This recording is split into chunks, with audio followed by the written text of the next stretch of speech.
1980 was a year reggae almost died, until these 8 explosive albums saved it.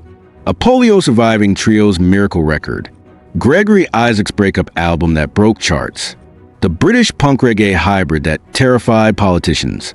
Stay till number 3. The forgotten dub masterpiece that birthed modern electronic music. This countdown will rewrite everything you know about reggae's greatest year. Under the blazing sun of political upheaval and musical rebellion, 1980 became a year that etched itself deep into the heartbeat of reggae history. The island of Jamaica was pulsing with tension, with the rise of the Jamaica Labour Party and the seismic shift in governance under Edward Seaga wasn't just a political event. It was a cultural aftershock.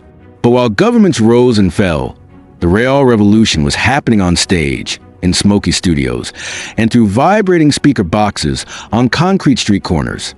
As the embers of the root reggae era glowed brightly at the close of the 70s, a new genre was already licking the flames. Dancehall was fast, raw, and hungry. Yet, even amid this musical coup, 1980 was the last great stand of roots and revolutionary reggae, a final blast of brilliance that delivered album after album of defiant sound. Among these flames of legacy, there stood giants whose voices still echo through the chambers of time. Before the name UB40 echoed across continents with a commercial triumph of Labor of Love, the band made its radical debut with Signing Off, a scorching declaration from a group of unemployed Birmingham youth who transformed political frustration into sonic warfare. These were not polished stars bred in studio labs. They were working-class revolutionaries rehearsing in the cellar of Earl Falconer's mother's house, sharpening their craft like soldiers preparing for battle. The album's cover, an actual British unemployment form, was no gimmick. It was a mirror. From the gripping narrative of Tyler, which told a harrowing true tale of Gary Tyler, a wrongly accused African-American teen, to the hauntingly prophetic King, a tribute to Martin Luther King Jr. This was reggae not just as rhythm but as resistance. The chilling harmonies, the hypnotic grooves, and the political ferocity found resonance in the British soul and exploded onto the UK charts. But beyond the chart success, Signing Off roared as a statement that reggae was no longer just Jamaican. It had become global, and this global voice was radical, conscious, and fearless. While England lit a revolutionary torch, back in Kingston, a trio of warriors was stoking the fires of tradition. Israel Vibration had crawled out of hardship, polio-stricken yet spiritually unshaken. With unconquered people, they delivered a declaration of their name and nature. This was no ordinary album. It was spiritual fire baptized in the smoke of hardship and crowned in Rastafarian glory. Backed by the Wailers Band at the peak of their prowess, with Mikey Chung's razor-sharp strings and Augustus Pablo's ethereal melodica, the album surged with militant tranquility. Give I Grace was a prayer wrapped in melody, while Weird Al Rasta rang like a declaration of nationhood. Bob Marley himself had blessed this project, lending not only his studio but his belief. This wasn't just music. It was scripture etched in vinyl, a testimony of survival from those branded by society yet triumphant in sound. It was fitting then that Augustus Pablo, the master of mystical frequencies, would himself rise again like a prophet entering a new decade. Rockers Meet King Tubby's in a Firehouse wasn't just a dub album, it was an astral experience. Here was the meeting of two titans. Augustus Pablo, the high priest of melodica, and King Tubby, the architect of sonic manipulation. Recorded in the spiritual heart of dub, Waterhouse's legendary studio, this album was elemental. Each track was a ritual, a meditation on rhythm, echo, and space.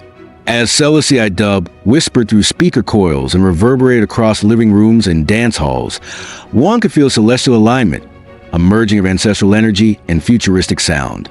The musicians Leroy Horsemouth Wallace, Errol Thompson, Erdna Smith weren't playing, they were conjuring. This was dub stripped to its spiritual essence, unfiltered and unapologetically powerful. And then there was Gregory Isaacs, the Rasta Don Juan, the midnight crooner, the cool ruler. With the lonely lover, he laid bare a different revolution, not of fire and brimstone, but of yearning and vulnerability. Isaacs had been dropped by Frontline, and instead of folding, he constructed a monument, hand-picking the Root Radix, a band whose bass lines felt like heartbeat and whose drums sounded like the ticking of defiance. Gregory Isaacs orchestrated an album so textured, it seemed dipped in velvet. Every word he sang felt like a confession. Paul Natty resonated with personal sorrow, while other tracks glided like smoke across heartbreak's landscape. The album didn't scream its rebellion. It seduced you into introspection. It wasn't just lover's rock. It was protest disguised as passion. Isaacs wasn't simply singing love songs. He was reimagining reggae's emotional terrain and expanding its power to soothe and to resist. On another wavelength entirely, Linton Kwesi Johnson carved out a new frontier with bass culture, a nuclear fusion of dub and poetry. If words were bullets, then LKJ was a revolutionary with a pen-shaped fire weapon. His voice didn't merely speak. It cut. With every line, he dragged listeners into the depths of British racism, Caribbean identity, and political confrontation.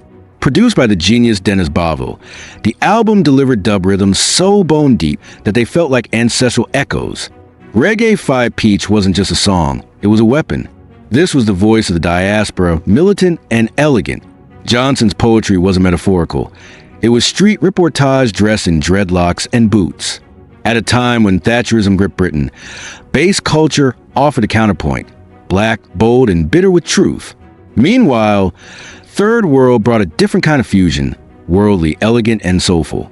Their Prisoner in the Street album, though drawn from previous work, pulsed with purpose and unity. Originally created as a soundtrack, it transcended its cinematic roots and became a standalone classic. 96 Degrees in the Shade sweltered with both temperature and tension, while African Woman radiated power and pride.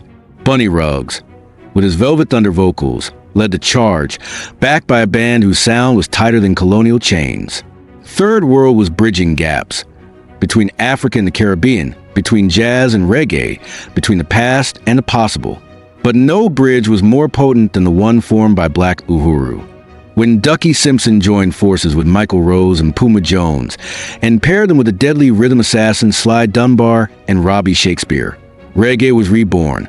Sinsemilla was a meteor across reggae's darkening sky, a flash of innovation and dread brilliance.